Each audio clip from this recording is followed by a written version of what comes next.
what made you choose music? Well, I don't even think, in a way, I had a choice, because my father and my mother were both musical people anyway, and my father was very passionate about this country and about the culture, the pre-colonial culture of this country. He was really, he was really strong thing in his heart, and he, so as I was learning to speak, Mama, Dada, all of those things, he started teaching me songs in Irish. And I didn't know I didn't know there were songs, I didn't know it was a language, it was just something me and my dad did, and so it was a seed that was sown into me. And that was music. And so then there was a piano in the house, and I'd always go and play, just play with the piano and watch people playing, watch my mother. My mother was a really good piano player. My father liked to play the piano. I used to think he was better than my mother because he was my father, but my mother told me, no, he's not. Darling, no. Listen, and so I learned something from that. But my father loved music, and he loved that sort of relationship between a people, the land and music and language. He loved that thing, and he understood it. But he chose to live in the capital city. He chose to live in Dublin, which is not a very, obviously, it's not, the culture isn't the centre, obviously, there anyway, But I think I always felt, and I was always singing, and like my brother and I, we'd come down and we'd sing for visitors in the house. If my parents came home with friends late at night, they'd wake us up and we'd come down and we'd sing, and it was just always an automatic, natural kind of thing. So I didn't have to think about it. I didn't know. I went to school. I did 12 years of school, and then I went to university because that's what my parents wanted me to do. I didn't really have a vision for myself in university, and so I was kind of trying to tell my dad, okay, if you, he said, promise to me if you repeat this year that you'll try harder. And I promise him, but not with my heart. I just go, yeah, I promise. Then a band formed around me, and I could see the road. I just saw the road. I said, this is the answer. This is something that will sow the seeds of my way of life. And I said to my dad, and he was doubtful. He said, well, no, you should do university first. And then I said, but I waste time, and I'm good. I said, I'm good at this. And he gave it to me. But the way parents, it's a puzzle. We're always figuring it out. And so anyway, I ran with the band, and that was it. And so the band took me so many places, but it also took me into a very dark place, which was realizing that you can be manipulated by people, and that people are ruthless, and that the record industry is like a mining industry. It's just, they see the land, they get the geologist in, and they figure out, okay, there's the stuff, let's go and let's just get it. And I could only survive that for 7 years, and then I had to pull away, and I did. And now I feel like I'm a maturing musician who I still have to do my best work.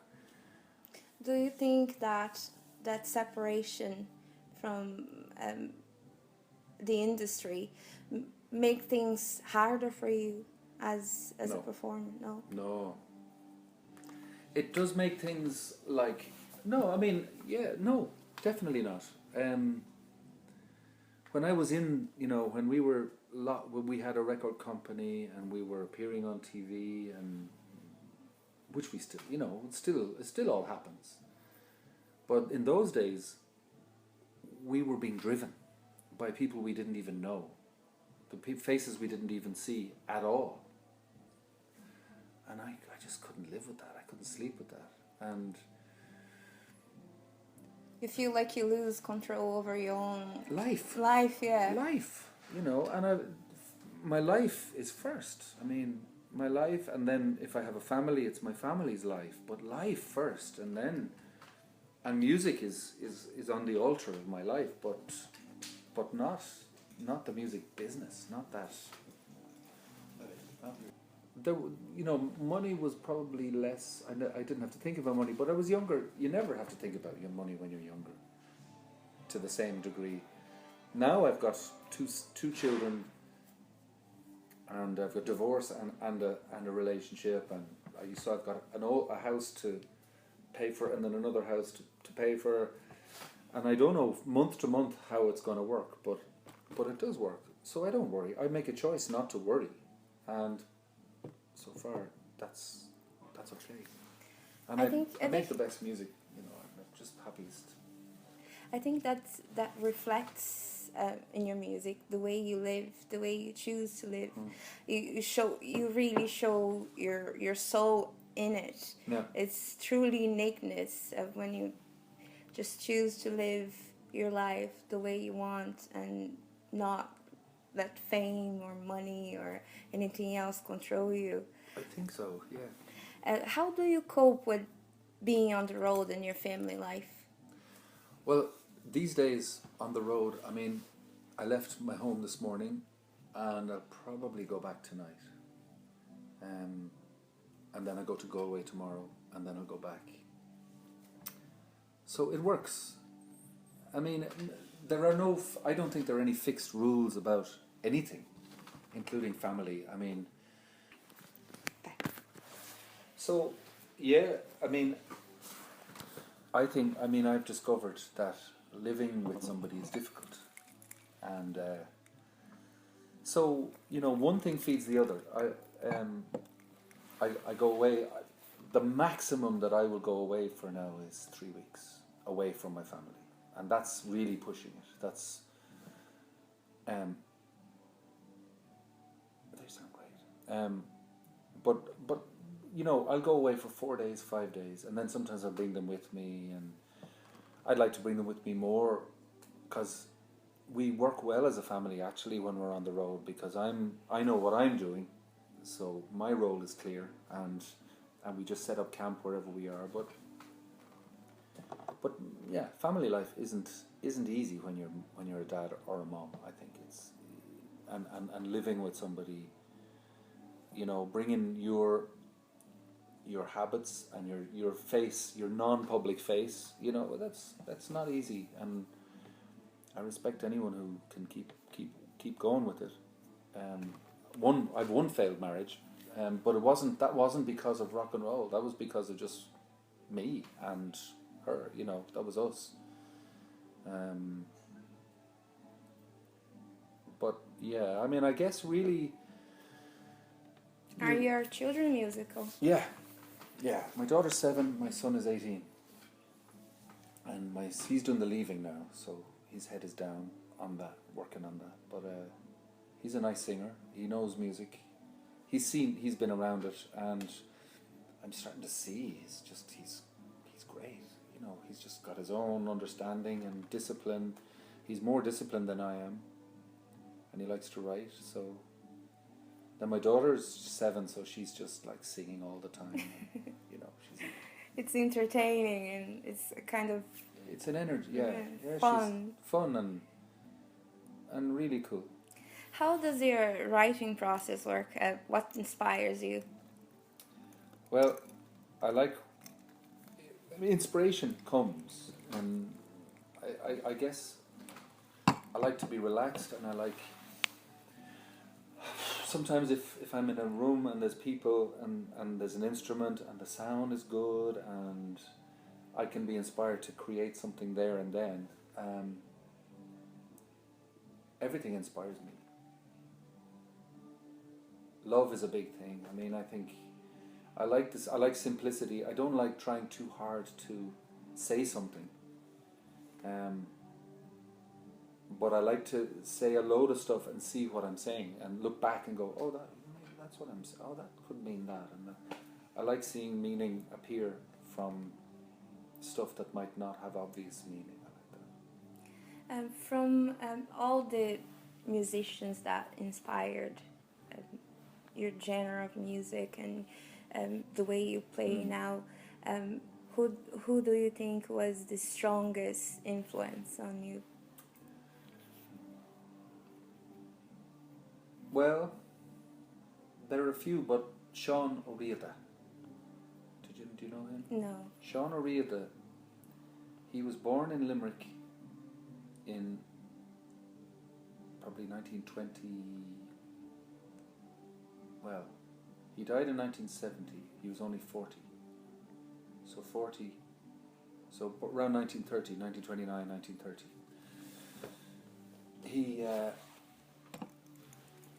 He was born John Reedy in Adair, which is a town in Limerick on the road to Kerry. His mother came from there was a lot of classical music in his family and a lot of traditional music as well. And he grew up, he went to school in Cork, and in fact he went to school with my father. But he then went to UCC, to the University College Cork, and studied composing, studied the form of composing, and was mainly interested in European modern music. So quite strange music, not melodic, but he was a people person. He loved people, and so he played jazz, and he also had a quietly growing interest and understanding of Irish music. And then he worked in RTE as the director of music, and he worked in the Abbey Theatre as the director there. So he got good at working out arrangements quickly. And then he went down to West Kerry on his holidays, to the Guide.ie, where the language is still spoken, and it blew his mind.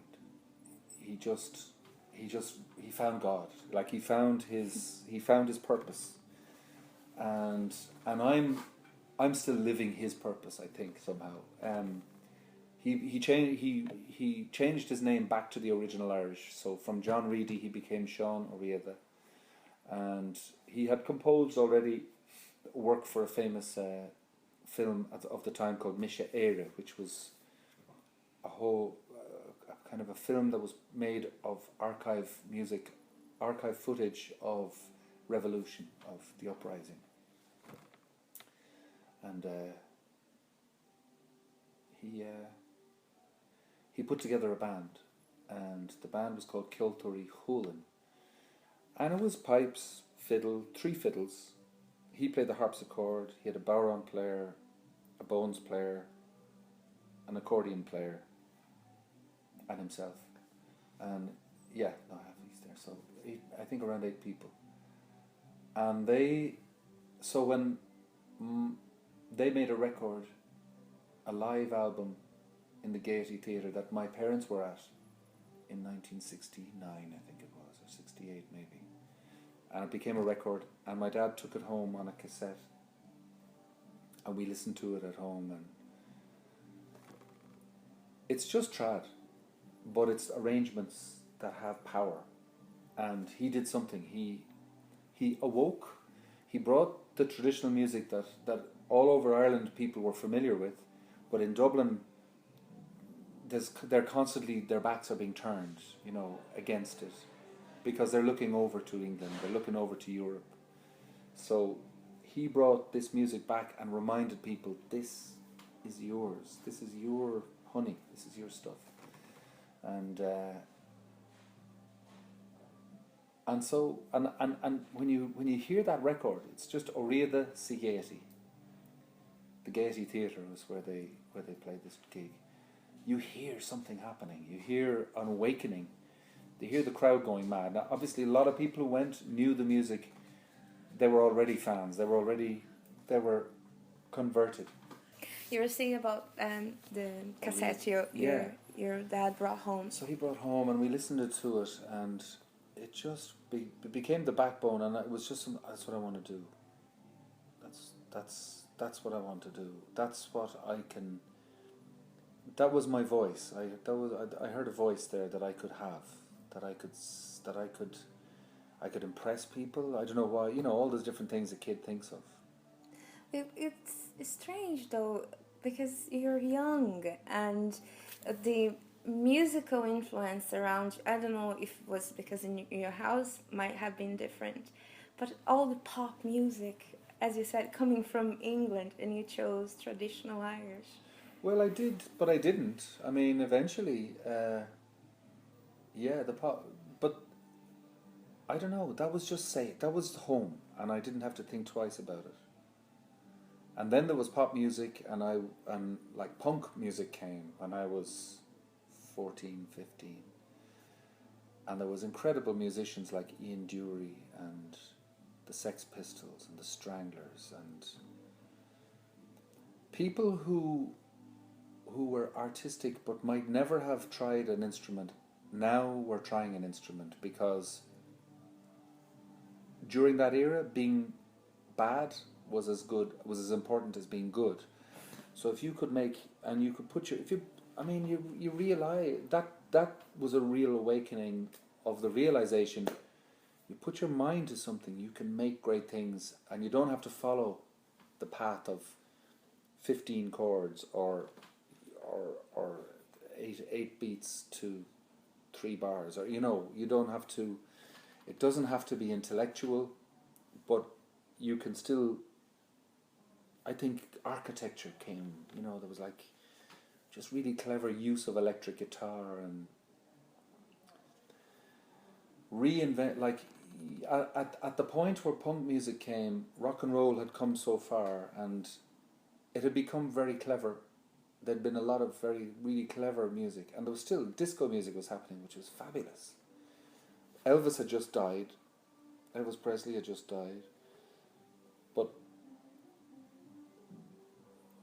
the record industry was controlling everything, and it was getting a bit predictable, and suddenly these guys came with this crazy idea, and there was people who could play, and it wasn't all about bad, but there was something, and I loved that.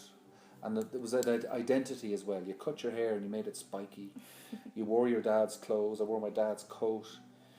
And it was like about being ugly. It was about being like nasty, or it could be violent if you wanted it. I didn't go. I wasn't interested in that. That wasn't the central thing. Was just attitude, and not respecting authority was a big part of it.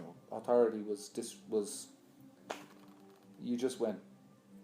It was a fad for many. Some people central to it. It was a passion, and it was real. It was like, no, authority. We have to question our authority. This is important. But to many of us, it was just like. It looks cool. It looked cool, exactly. And when you're 15, that's the main thing. And then at that same time, Bob Marley and the Wailers was coming in, and so that was like really actually. That mixed everything up for me. The whole philosophy behind the music as well, yeah. The lifestyle and the maturity of the groove was, it wasn't fast and crazy. It was like, whoa, there was a lot of room to meditate to this music. Is there a song that you wrote that you would say, this is me, this is the song that defines me? Or in the other hand, is there a song that you wrote that you were never really happy with it? Yeah, I mean, I could look at loads of songs that if I had given it more time, I probably could have made them better. If I was a harder worker, I felt I used to, once the inspiration came, I'd run. Almost like it's done, don't touch it, don't touch it. But no, I don't. I mean, the nice thing about playing solo is that I'll play songs that I wrote with the band, and but because I'm solo, I'll play them differently, so I get different energies from it, and so that keeps it alive. That does really keep it inspiring, and so that sometimes I go, this song really does resonate with me. It really, I know why I wrote that song then, and it gets me in touch with that person, and brings, and every night, like every time I have a good gig, it feels like the best gig ever. It's that, the amazing thing about music is that I think that when you hit that sweet spot, it's always new. Have you, you obviously played a lot of venues and a lot of festivals. Was there a place that stayed with you, either for a good reason or a bad reason, and where? Oh yeah, loads. Yeah, there's a place in, well, there's a place in a hotel in a certain town in Ireland, and I really don't know how come we played there 3 times in a row, because it's just wrong. But we played, one famous place that we played was Wembley Arena, which is an indoor arena. They do horse jumping there. It's a famous arena, and I remember liking country music. You know, my parents were out. I was babysitting for my brother. I was 11 or 12, and there was a country music festival on TV, and it was in Wembley Arena, and it made me like country music. Until then, I had no time for it, and then I did. But when we were on the road, the band, my manager said that our agent wanted us to play Wembley Arena now. We'd done the Hammersmith Odeon, now it's time to do Wembley Arena. It's just part of the process. I said, no, I don't want to do it. I don't want to get bigger, I want to get better. That's what I want to. Let's play 3 Hammersmith Odeons instead of 1 Wembley Arena. And he said, well, he really wants to do this, it's not necessarily the way you think, and he said, what would make it better for you? And I said, well, think about what would make it better for you, and let's talk about it. So I thought about it and I went, okay. And I never got on with our manager at that time. But that was the one time we agreed on something. I said, okay. Or he turned me around in a way that I felt rather than surrendered to, and there was plenty of that.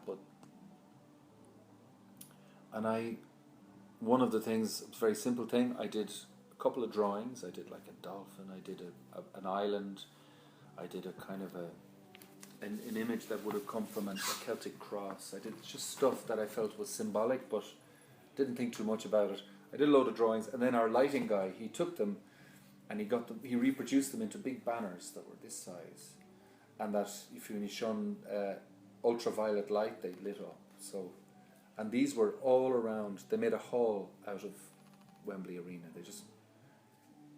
They enveloped this thing, and I just looked at that. Imagine, it was beautiful. It was really, well, for me too, just like, and the childlike aspect that I had just drawn it, and they just made it bigger. I felt it connected with my child actually somehow, that these were my pictures on the wall, but from the hand of a child, really. Not that's a feeling, or a feeling I have. And we played that night, and all our families came to that show. They came over from Ireland and into London, the capital city of the big empire, the history of pain and control, and we came and we shook that place. We rocked it, and I sang a traditional song. I sang a song called Carrickfergus. I might sing it tonight. And the place was silent, and it was like 13,000 people, silent. listening to this song that is in Irish and English, in in both languages. And I thought, fuck me, that's great. And so that'll be a real high point. Yeah. How was the first time that you were on stage playing to a massive number of people? How was that feeling for you to have your music heard By so many? Yeah. Wonderful. But I think whether you're playing to 10 or 10,000, if you're having a good gig, then you're having a good gig. Now, when you're having a good gig in front of 20,000 people or 30 or 40,000 people, it feels it's a pretty powerful feeling. But the musical experience is still that intimate experience, and you might still go to the bar or to a room with 8 other people and have a song that will just be as beautiful and as powerful. This big thing is it's very attractive. I mean, I can understand how but I just did not want to. I could see that our management and the band wanted to only play in these big stadiums and do the U2 thing, and I had to say no, even though maybe if it was a different set of people or a different set of rules, I think a different management was my problem. But no, I don't even think that. I just didn't want to be locked where I was responsible for 100 people and that they were expecting me to sing this song at this time, say this thing at this time, and that everything had to be tied up. And Someone said to me the other day about your band that you could be now as big as U2, that something happened and then it didn't happen for you. And the same person said, I think it's a bit of Liam.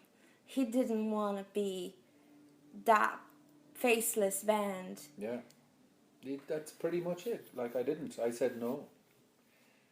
And I remembered that there was a day now, we were in Washington DC on the road, and our manager came over. He wasn't with us all the time. Oh, he was a tough character. And he sat, and I just found him really hard to even sit beside, but he said, so I want to know what you guys want, you know. And I said, well, I don't want that. I don't want those stadiums. And he kind of laughed as if, you wish, you know. Oh yeah, you wish you'd get that far. But I said it. And I think in saying it, I think I did. I think we'll still be as big as U2, but it won't be different. It'll be just a different. It'll be different. I think what plays a lot is people's egos.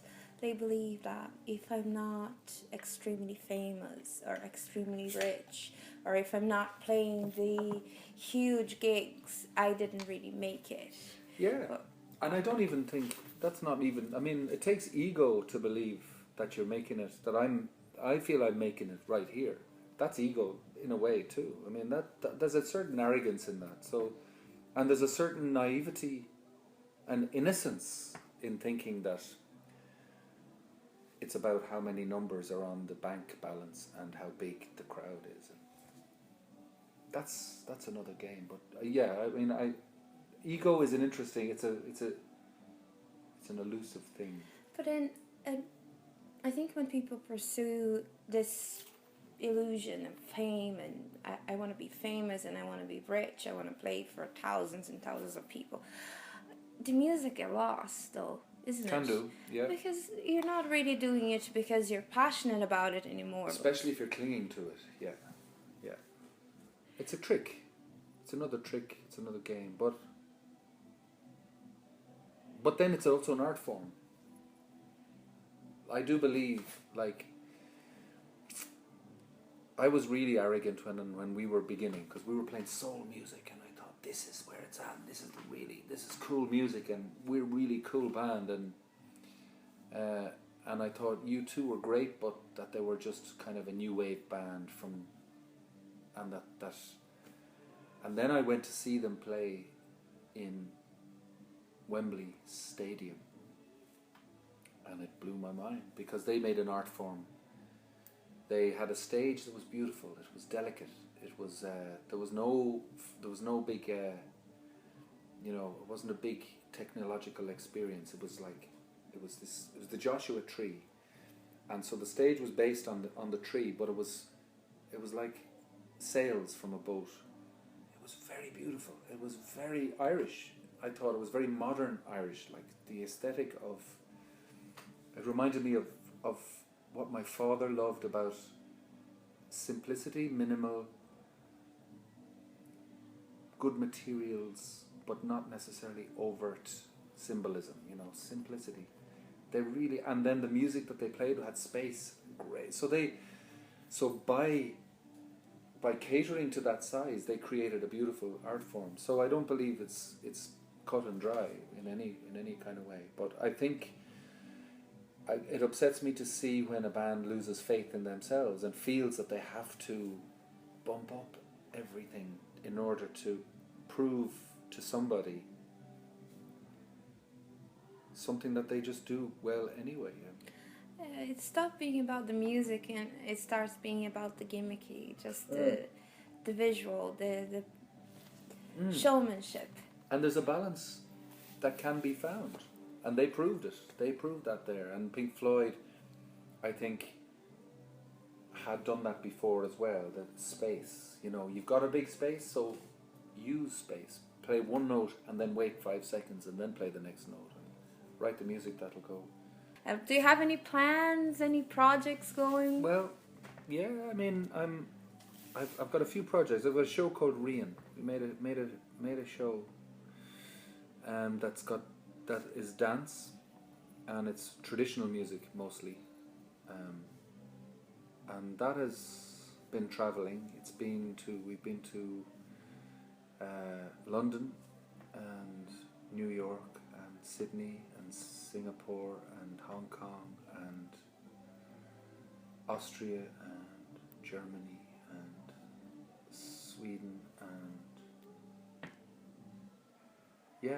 Is it well received? Do you Yeah. every time you play in a different country, is Irish music and Irish tradition well received? Well, I believe in it. Anyway, I think if anyone believes in what they're doing and they're feeling what they're doing, then the people who are listening to it will feel it. And there might be people who will have a resistance to it because it's folk music and it's like, I don't want to touch it. But no, I mean, it's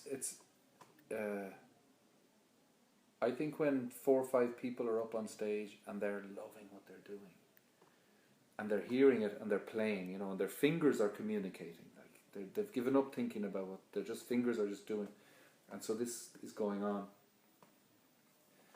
It's folk music is for the people. It's people's music, and Irish music was born here. But everybody will recognise it when it's, and I think that's true of any music from any country that has come, that people play it not because it's cool. They just have to play it. They have to.